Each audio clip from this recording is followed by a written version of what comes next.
Hi hello வணக்கம். நான் உங்கள் பிரியாமதி.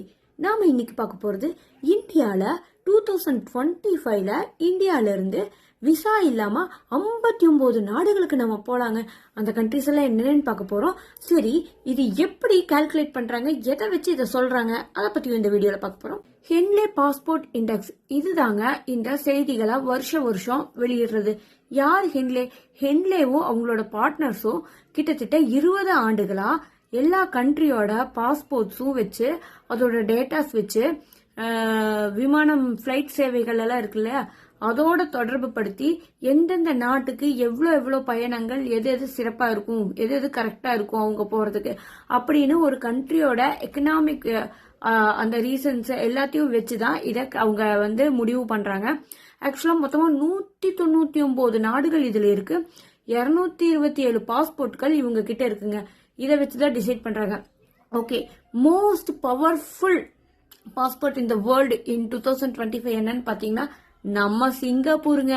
அதுதான் நம்பர் 1ல இருக்கு. அது கிட்டத்தட்ட 193 கண்ட்ரிஸ் கிட்ட விசா இல்லாம போலான்னு நினைக்கிறேன். நம்ம இந்த தடவை 85வதுல இருந்து அப்படியே ஜம்ப் பண்ணி 77th பிளேஸ்க்கு வந்திருக்கோம். நம்மளுக்கு 59 கண்ட்ரி விசா இல்லாம போறதுக்கு கிடைச்சிருக்கு. சம் விசாஸ் இருக்கு. சில கண்ட்ரிஸ், மற்ற கண்ட்ரிஸ் எல்லாம் நம்ம விசா எடுத்துட்டு தான் போகணும். போன அக்டோபர் மாதம் 2024 ஸ்ரீலங்கா ஒரு அனௌன்ஸ்மெண்ட் பண்ணுதுங்க. இந்தியன் சிட்டிசன்ஸ் எல்லாம் விசா இல்லாமல் நீங்கள் ஸ்ரீலங்காவுக்கு வரலாம் அப்படின்னு ஒரு அனௌன்ஸ்மெண்ட் வந்துச்சு. ரொம்ப குட் நியூஸ் இல்லை. ஆக்சுவலாக 2024 62 கண்ட்ரிஸ் இருந்துச்சுங்க விசா ஃப்ரீயாக. ஆனால் இந்த வருஷம் 59 கண்ட்ரிஸ் தாங்க இருக்குது. இப்போ ஸ்க்ரீனில் தெரியறது எல்லாம் டிக் மார்க் இருக்கிறது எல்லாமே விசா ஃப்ரீங்க. விசா இல்லாமல் நம்ம போய்க்கலாம். அந்த இன்டூ மார்க் போட்டுக்கிறதெல்லாம் கண்டிப்பாக விசா எடுத்துகிட்டு போகணும். சிலதெல்லாம் விசா அப்படின்னு இருக்கு இல்லையா, அதை பற்றி நம்ம இப்போ பார்க்கலாம் வாங்க. இப்போ ஸ்க்ரீனில் தெரியுது இல்லையா, இது நான் எக்ஸாம்பிளுக்கு கொடுத்துருக்கேங்க. இதுதான் விசா. விசானா என்ன தெரியுமா?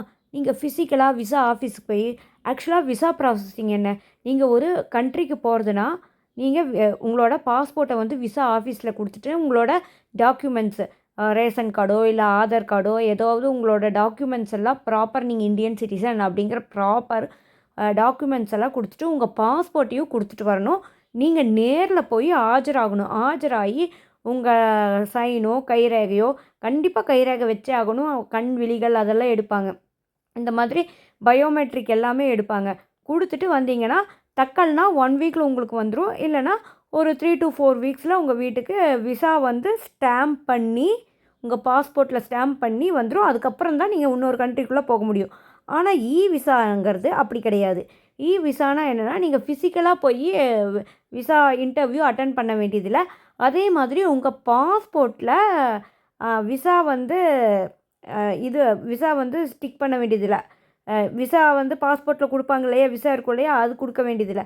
சும்மா உங்களுக்கு ஒரு டாக்குமெண்ட் மாதிரி கொடுப்பாங்க விசாங்கிறது. அதாவது விசா இல்லாமே, பாஸ்போர்ட்டில் விசா இல்லாமே இந்த டாக்குமெண்ட்டை மட்டும் வச்சுட்டு நீங்கள் அதர் கண்ட்ரீஸ்க்கு போய்க்கலாம். இது சில கண்ட்ரிஸ் மட்டும் இந்த விசா அக்செப்ட் பண்ணுறாங்க. இந்தியாவிலேருந்து போகிறதுக்கு சில கண்ட்ரீஸ்க்கு நீங்கள் போகணுன்னா அந்த மாதிரி கண்ட்ரிக்கு ஜஸ்ட் இது எல்லாமே ஆன்லைனில் தாங்க நடக்கும். நீங்கள் ஆன்லைனில் சும்மா போய்ட்டு நான் இந்த கண்ட்ரிக்கு போகிறேன், இதுதான் என்னோடய டாக்குமெண்ட்ஸ் அப்படின்னு ஃபுல்லாக ஆன்லைன்லேயே நீங்கள் சப்மிட் பண்ணிட்டீங்கன்னா அவங்க ஃபுல்லாக உங்களை பற்றி ரிவ்யூ பண்ணிவிட்டு ஓகே எல்லாமே பர்ஃபெக்டாக இருக்குது அப்படின்னு சொல்லிட்டு ஒரு டாக்குமெண்ட் அனுப்புவாங்க. அதை நீங்கள் ஒரு பிரிண்ட் அவுட் எடுத்துகிட்டு ஜாலியாக நீங்கள் பாட்டுக்கு அந்த கண்ட்ரிக்கு போய் சுற்றி பார்த்துட்டு வரலாங்க. பாஸ்போர்ட்டில் கண்டிப்பாக விசா ஸ்டாம்ப் பண்ணியிருக்கணுங்கிற அவசியம் கிடையாது. இதுதாங்க விசாவுக்கும் விசாவுக்கும் இருக்கிற டிஃப்ரென்ஸ். தேங்க்யூ, பாய்.